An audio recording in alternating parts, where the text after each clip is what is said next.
యావత్ హిందూ ప్రపంచం, హిందూ సమాజం అంతా సిగ్గుపడేలా నిన్న జరిగినటువంటి విషయాన్ని మనం అందరం కల్లారా చూశాం. తలదించుకునేలా చేశారు హిందూ సమాజం. ఎప్పుడో కరవేన సత్రం అనేది నా నియోజకవర్గం సంబంధించినటువంటి కరవేన గ్రామస్తులు ఈ యొక్క కరవేన సత్రాన్ని 1889లో బ్రాహ్మణులందరూ కలిసి, అది ఒక అగ్రహారంగా ఉండేది, దాని బ్రాహ్మణులంతా కలిసి ఒక కరవేన సత్రం పేదలకు అన్నదాన సహాయం చేయాలి, వచ్చిన వాళ్ళకి స్వామి దర్శనంకి వచ్చినటువంటి యావత్తు ప్రజలందరికీ కూడా సత్రాన్ని ఏర్పాటు చేసుకుని సేవలు చేయాలనే ఉద్దేశంతో 1889లో ఆ కరవేన సత్రాన్ని స్టార్ట్ చేశారు. శివరాత్రి దాన్ని 5 రోజులు మాత్రమే కరవేన సత్రం ఆ రోజుల్లో ఉపయోగపడే విధంగా శివరాత్రికి ముందు 2 రోజులు, శివరాత్రికి ముందు 3 రోజులు, తర్వాత 2 రోజులు, 5 రోజులు ఈ కరవేన సత్రం వేలాది వందలాది మందికి అన్నదాన సత్రంగా ఆ రోజుల్లో బ్రాహ్మణులు పెట్టుకున్నటువంటిది. మనం అంతా చూస్తున్నాం, ప్రపంచం అంతా, భారతదేశం అంతా చూస్తూ ఉన్నాం. ఎక్కడ చూసినా ఈ బ్రాహ్మణుల విలువేంటో, వాళ్ళకి ఏ విధంగా పూజింపబడతారు, ఏ విధంగా గౌరవ మర్యాదలు పొందుతారు అనే విషయాన్ని మన అందరి ప్రతి హిందువుకు తెలిసినటువంటి విషయమే. ఏదైనా ఒక శుభముహూర్తం పెట్టాలన్నా, దేవతలకు పూజలు చేయాలన్నా, ఒక శుభ కార్యక్రమానికి అశుభ కార్యక్రమం అన్నిటికీ కూడా బ్రాహ్మణుల్లోనూ మనము అడగనిది ఏ పని మొదలు పెట్టాం. అటువంటిది వాళ్ళు ఉన్నటువంటి జనాభా కూడా చాలా తక్కువ అయినా ప్రజల చేత మన్నన పొందబడినటువంటి బ్రాహ్మణులు, సద్బ్రాహ్మణులు ఈరోజు వాళ్ళకి ఎక్కడో మాకు కూడా మా కులంకు సంబంధించినటువంటి ఒక సత్రం నిర్మించుకొని మా వాళ్లకు బ్రాహ్మణులకు శ్రీశైల దేవస్థానంలో అమ్మవారిని, రమరమ్మ మల్లికార్జున స్వామిని దర్శనం కోసం వచ్చినటువంటి వారికి నిలువు నీడ ఉండాలనే ఉద్దేశంతో ఆ రోజు దేవస్థానం అర్పిస్తే దేవస్థానం వాళ్ళకు సంబంధించిన దేవస్థానం వాళ్ళు కమిటీలో పెట్టి 95 సెంట్ల స్థలాన్ని కేటాయించడం జరిగింది. 95 సెంట్ల స్థలాన్ని కేటాయిస్తే రోజు బ్రహ్మాండంగా చాలా మందికి, ఒక బ్రాహ్మణులకే కాకుండా బ్రాహ్మణేతరులకు కూడా ఈరోజు వసతి ఇవ్వడమే కాకుండా అన్నదానం కూడా చేయడం జరుగుతూ ఉంది. దీన్ని కాలక్రమేణా ఆ రోజుల్లో రోడ్లు లేని సమయాలలో, రోడ్లు లేని కాలంలో, బస్సులు తక్కువగా తిరుగుతున్నటువంటి కాలంలో శ్రీశైలానికి ఆ రోజు పాదయాత్రగా వెళ్లే భక్తులకు పెచ్చెరు దగ్గర అన్నదానం చేసుకుంటూ మెల్లిమెల్లిగా శ్రీశైలంలో ఒక సత్రాన్ని నిర్మించుకున్న తర్వాత దాన్ని కరివేన బ్రాహ్మణ సత్రంగా గతంలో పిలిచేవారు. కరివేన అనేది గ్రామం పేరు. ఆ బ్రాహ్మణులు 100 ఎకరాలు ఉన్నటువంటి ఆ బ్రాహ్మణులు ఒక వాళ్ళ పేరు మీద ఉండాలి అనే కరివేన పేరు మీద, ఒక ఇంటి పేరు పెట్టుకోకుండా కరివేన పేరు మీద ఒక బ్రాహ్మణ సత్రాన్ని నిర్మించి తర్వాత కాలక్రమేణా అఖిల భారత బ్రాహ్మణ కరివేన సత్రంగా దీన్ని రూపాంతరం చెంది ఇది భారతదేశంలోనే 16 చోట్ల విస్తరింపజేయబడి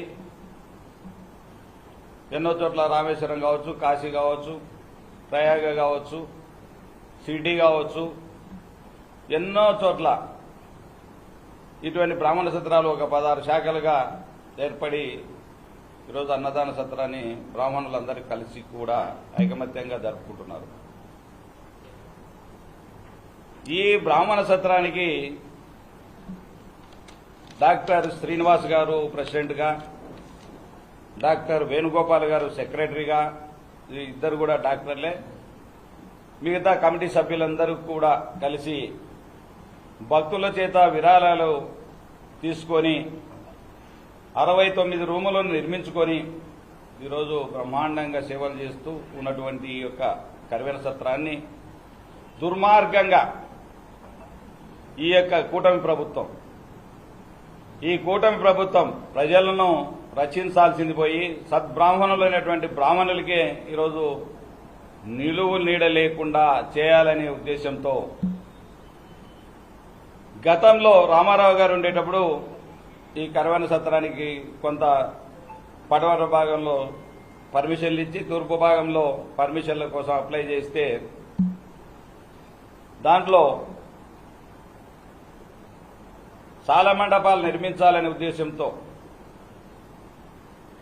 ఈ యొక్క నంది సర్కిల్ వద్ద ఉన్నటువంటి ఈ యొక్క కరివెన సత్రాన్ని ఆ ప్రాంతంలో అంతా విస్తరించాలి కాబట్టి దానిలో తప్పులేదు. కాబట్టి 17 సెంట్ల స్థలాన్ని తీసుకొని ఎవరు మన ఈవో గారి ఆధ్వర్యంలో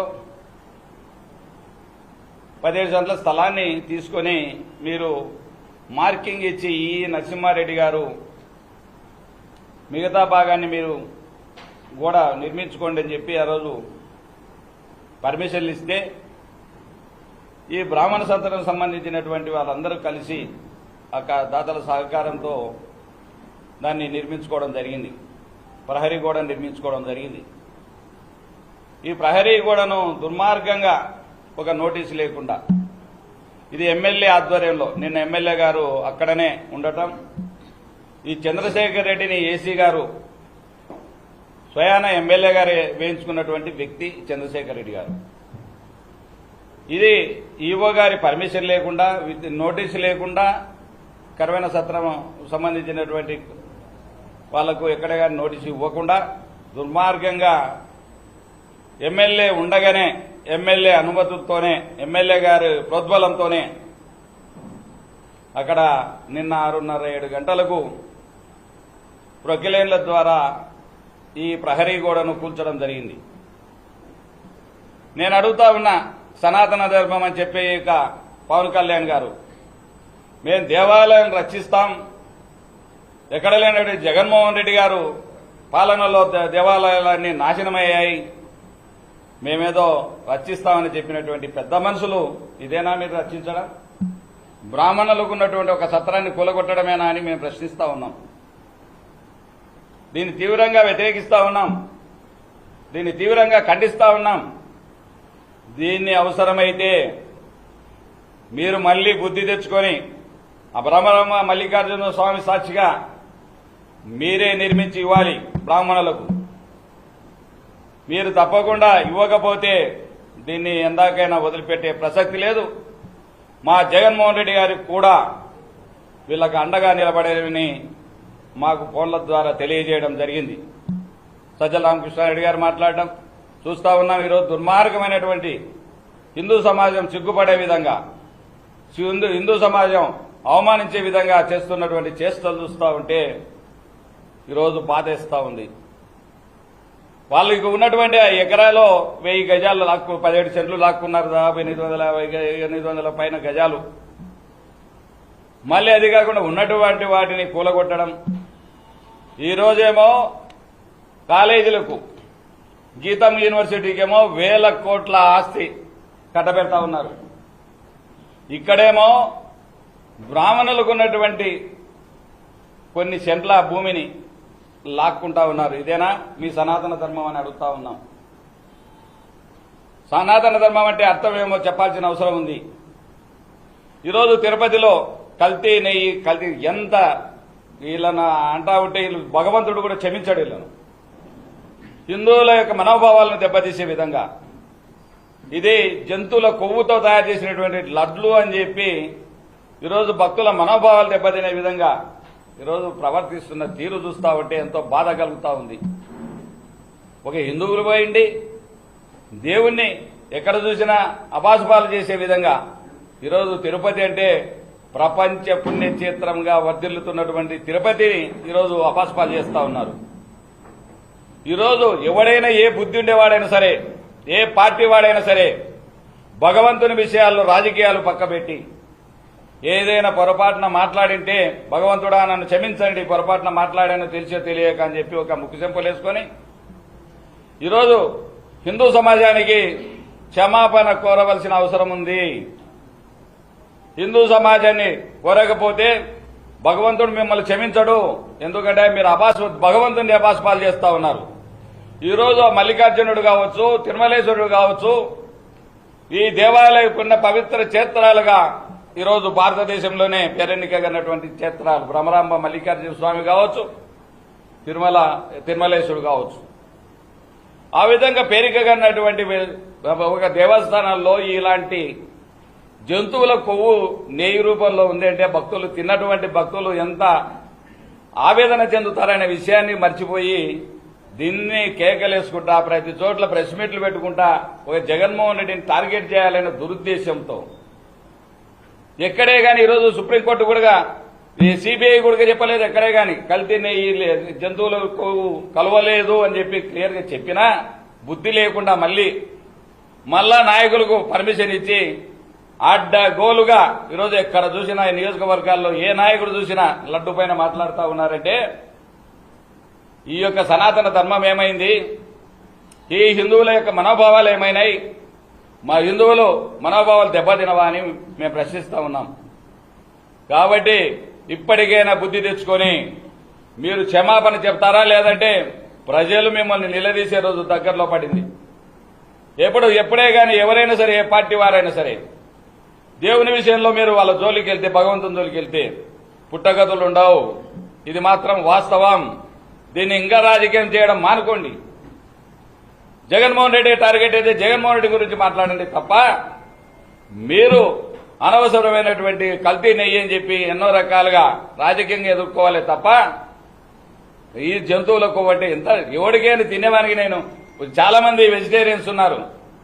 చాలా మంది ఆ వెజిటేరియన్స్ ఏ విధంగా బాధపడతారు మనం ఒక్కసారి పునరాలోచించుకుంటే మనకే అర్థమవుతుంది. కాబట్టి ఇలాంటి విషయాలలో చాలా జాగ్రత్తగా ఎవరైనా మాట్లాడవలసిన అవసరం ఉంది. బుద్ధి తెచ్చుకోండి.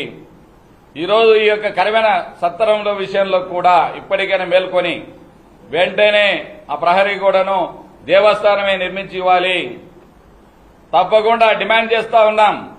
మా పార్టీ తరఫున డిమాండ్ చేస్తా ఉన్నాం. నేను నియోజకవర్గ మాజీ ఎమ్మెల్యేగా డిమాండ్ చేస్తా ఉన్నాం. మేమందరం కూడా మా యొక్క అధ్యక్షుడు వారు కూడా తరఫున మా జిల్లా తరఫున కూడా డిమాండ్ చేస్తా ఉన్నాం. మా పార్టీ తరఫున డిమాండ్ చేస్తా ఉన్నాం. కాబట్టి మీరు ఇప్పుడైనా తప్పులు సరిదిద్దుకోండి. తప్పులను సరిదిద్దుకొని ఆ యొక్క బ్రాహ్మణులకు మేలు జరిగే విధంగా మీ యొక్క నడక ఉండాలని భావిస్తా ఉన్నాం. కాబట్టి మీరు వేల కోట్ల ఆస్తులు పంచిపెట్టి దారాదత్తం చేస్తూ ఈరోజు మీ బాలకృష్ణ అల్లుడు నారా లోకేష్ తోడల్లుడు, అదేవిధంగా ఇటువంటి ఎంపీ గీతం యూనివర్సిటీ ఈరోజు వేల కోట్ల ఆస్తులను పంచిపెడుతూ ఇది ప్రజల సొమ్మును పంచిపెడుతూ ఈరోజు ఈ యొక్క బ్రాహ్మణ సత్రానికి 15-20 సెంట్లుంటే అది ఉన్నట్టు ప్రహరీ కూడా కట్టుకుంటే 15-20 సెంట్ల వరకు కూడా దేవస్థానానికి ఒప్పగించినా కూడా వీళ్ళు ఇంతవరకు ఇబ్బంది పెడతా ఉన్నారంటే మనం యావత్ ప్రపంచం గమనిస్తా ఉందనే విషయాన్ని గమనించాల్సిన అవసరం ఉందని తెలియజేస్తూ ఇంతతో ముగిస్తా ఉన్నా. Thank you.